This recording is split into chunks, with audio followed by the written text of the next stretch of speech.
మాజీ ఎమ్మెల్యే పట్నం నరేందర్ రెడ్డి వికారాబాద్ జిల్లా కొడంగల్లో మీడియాతో మాట్లాడారు. జనవరి 26వ తేదీన కోస్గిలో సభ పెట్టి సీఎం రేవంత్ రెడ్డి 4 పథకాలు ఈ రోజు నుంచి అమలు అవుతాయని చెప్పారు. రాత్రి 12 గంటల తర్వాత రైతు భరోసా ఖాతాలలో పడుతుందని నమ్మించి మోసం చేశారు. మళ్లీ మార్చి 31 వరకు పడతాయని మాట మార్చడం సబబు కాదు. బీసీలకు 42% రిజర్వేషన్ అమలు చేయాలి. అసెంబ్లీలో బిల్లు పెట్టి చట్టబద్ధత కల్పించాలని నరేందర్ రెడ్డి ప్రభుత్వాన్ని డిమాండ్ చేశారు. కాంగ్రెస్ పార్టీ మేనిఫెస్టోలో ఇచ్చిన 420 హామీలను అమలు చేసిన తర్వాతనే స్థానిక సంస్థల ఎన్నికలు పెట్టాలి. లేకపోతే మీకు మీ ప్రభుత్వానికి బుద్ధి చెప్పే పని కొడంగల్ నియోజకవర్గం నుంచి మొదలవుతుందని నరేందర్ రెడ్డి హెచ్చరించారు. డిమాండ్ చేస్తా ఉన్నాం. ఇది ఇచ్చిన ఎన్నికల ప్రకారంగా బీసీలకు 42% రిజర్వేషన్ అమలు చేయాలి. ఏదో మీద మీరు అసెంబ్లీలో బిల్లు తీర్మానం పెట్టి మేము కేంద్రానికి పంపుతామంటే కాదు. మీరు అసెంబ్లీలో బిల్లు పెట్టాలి, దాన్ని చట్టబద్ధత కల్పించాలి.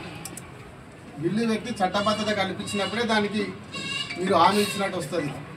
కానీ బీసీ రిజర్వేషన్ కూడా తగ్గించినావు. గత ప్రభుత్వంలో బీసీలు మొత్తం 61% ఉంటే ఇప్పుడు 56% తగ్గించాం.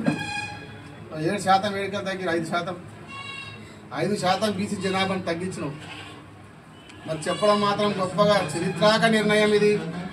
ఏ ముఖ్యమంత్రి చేయలే భారతదేశంలో, నేనే బీసీల కోసం చేసిన అని చెప్పే మాట మాత్రం చెప్తా ఉన్నావు అసెంబ్లీలో. కానీ నువ్వు గతంలో 2000 సమగ్ర సర్వే చేసినప్పుడు 61% ఎట్లా వస్తుంది? ఈరోజు మీ సర్వే చేసిన మీ సర్వే ప్రకారంగా 5% ఎట్లా తగ్గుతుంది బీసీలకు? మీరు 56.7% పెట్టినారు, కానీ మన 61% బీసీ పర్సెంటేజ్ ఉన్నది. బీసీ జనాభా తగ్గించి నేను బీసీలకు ఇస్తున్నాను చెప్తాను. ఈ స్థానిక ఎన్నికలు పెట్టే ముందు మీరు ఇచ్చిన హామీలన్నీ బీసీలకు 42% రిజర్వేషన్ చట్టబద్ధత కల్పించి రిజర్వేషన్ ఇవ్వడం, రైతులకు రైతు బంధు ఇవ్వడం, రైతులకు మొత్తం రుణాలు మాఫీ చేసి 4000 పెన్షన్ ఇచ్చి 6000 వికలాంగుల పెన్షన్ ఇచ్చి తులం బంగారం ఇచ్చి అక్క చెల్లెళ్ళకి ఇస్తున్న 2500 పెన్షన్ ఇవన్నీ అమలు చేసి